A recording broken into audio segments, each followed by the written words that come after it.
So Shannon Sharpe has been fighting for his life since he dropped their interviews with Katt Williams and Monique because some very powerful celebs just got exposed on the podcast, and they do not like the negative attention that they have been getting since the interviews aired early this year. Now, if there's one thing that we know about these powerful celebs is that they do not like to be exposed, so they have had Shannon in their crosshairs since the interviews dropped. Well, Shannon has been having some mysterious issues with his podcast, and Monique is convinced that Kevin Hart is at the root of it all. See, not only did Kevin get roasted by both Katt Williams and Monique, but he has also been recently exposed as a handler for the Hollywood elite, as well as a gatekeeper. Well, Monique is not letting that slide, and she brought some receipts to reveal how Kevin and Tyler have allegedly been pulling strings to end Shannon Sharpe and his Club Shay Shay podcast. So what exactly was said about Kevin on Club Shay Shay? And has Tyler Perry been making moves to silence Shannon for good? Well, Katt Williams was the first to tear into Kevin Hart on Club Shay Shay, and y'all, he was vicious. Katt and Kevin have been on the outs for a minute now, and it all started a couple years ago when Kevin wore a dress on SNL. This,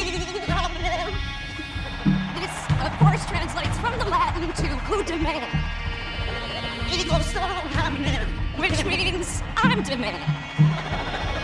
And the arms are back up for another victory lap. Katt has never been shy about his feelings about black men in the industry being pushed to wear dresses. He sees it as an attempt to emasculate black men and maintain control over them. So when he was asked about it after his SNL performance, you know he had something to say. But instead of dragging Kevin, Katt chose to spill the tea on the industry itself. He pointed out that it's been a long-standing tradition for black men to don women's clothing in a quest for fame and success. Katt made it clear that he wasn't trying to put Kevin on blast, but talking about the bigger issue. Kevin doesn't have to worry about what people are going to say about him wearing a dress because of the long line of dress wearing people before him. So now we had Big Mama's house 1, 2, and 3. I've never seen him in a pantsuit. I think she wears dresses. So now I'm saying, well, we paid it all for Kevin Hart because it was his turn next.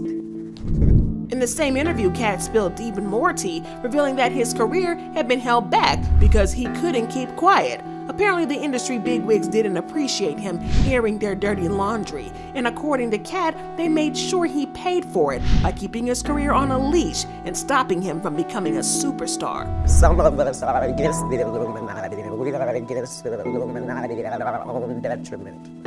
When people are against the Illuminati, they get punched in the face all the time. The press hates him. Nobody likes him.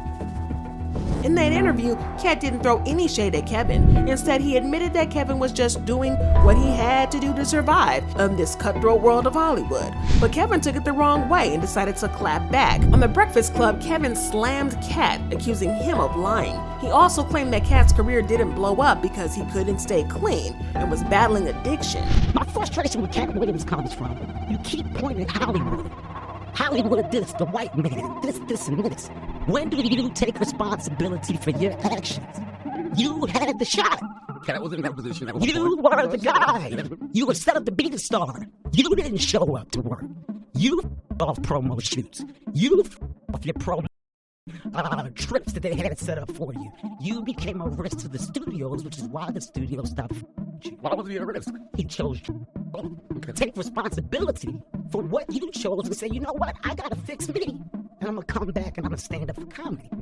Back then, the rumor mill was buzzing with claims that Katt was hooked on drugs, and Kevin took this and ran with it, saying Katt's career tanked because he was doing drugs. He even blamed Katt for his own failures, saying Katt wouldn't own up and kept pointing fingers at everybody else. But do you ever notice how the industry loves to label anyone spilling secrets as crazy or on drugs? We've seen this same playbook with multiple truth tellers like Kanye, Dave Chappelle, and of course Katt Williams. But anyways, this was just the start of Katt and Kevin's saga. One thing Kevin might have forgot is that Katt has a memory like an elephant and can hold a grudge forever.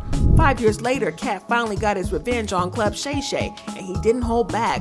On Club Shay Shay, Katt dragged Kevin through the mud, suggesting that Kevin sold out to the industry for fame and power. He called out Kevin for bowing to Hollywood's whims, allowing himself to be humiliated for success, and hinted that wearing a dress might have been part of some humiliation ritual. And Katt had plenty to say.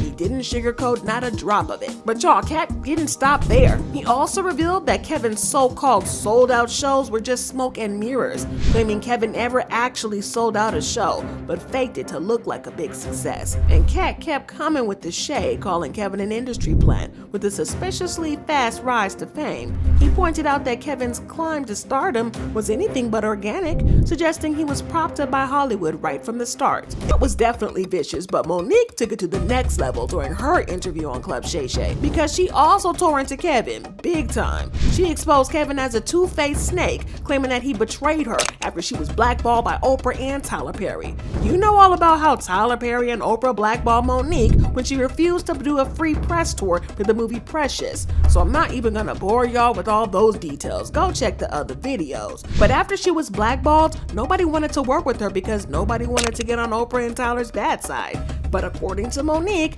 Kevin actually went out of his way to act like he was going to be a real friend and stick beside her. Kevin. But did he really fulfill his promise and help Monique get back on her feet? Well, she claimed he acted like her ride or die, promising to stick with her through thick and thin, even though she was already blackballed and treated like a pariah in the industry. She believed him because he seemed so genuine, but after all those promises, he ghosted her and acted like she didn't even exist. The worst part, he wasn't even bold enough to break things off himself. He had other people do the dirty work for him. It looks like he got his manager to drop the bomb like some cowardly messenger. And when Monique tried to reach out again, he ghosted her. But wait y'all, it gets juicier, because Monique claimed to have audio proof of him throwing her under the bus and basically groveling at Tyler's feet for fame. For obvious reasons, Kevin Hart and Tyler didn't like being outed, and according to Monique, these two are allegedly behind Shannon's issues. She claimed that not only are they trying to sabotage Shannon, but they are also allegedly trying to get her and Katt Williams blacklisted again in Hollywood, so they could no longer get jobs as punishment for speaking up.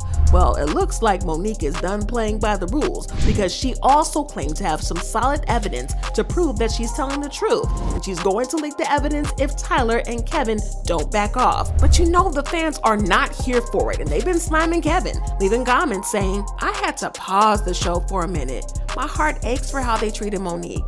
Tyler Perry, Oprah, even Kevin Hart, snakes. I mean, I knew this, but to hear the details?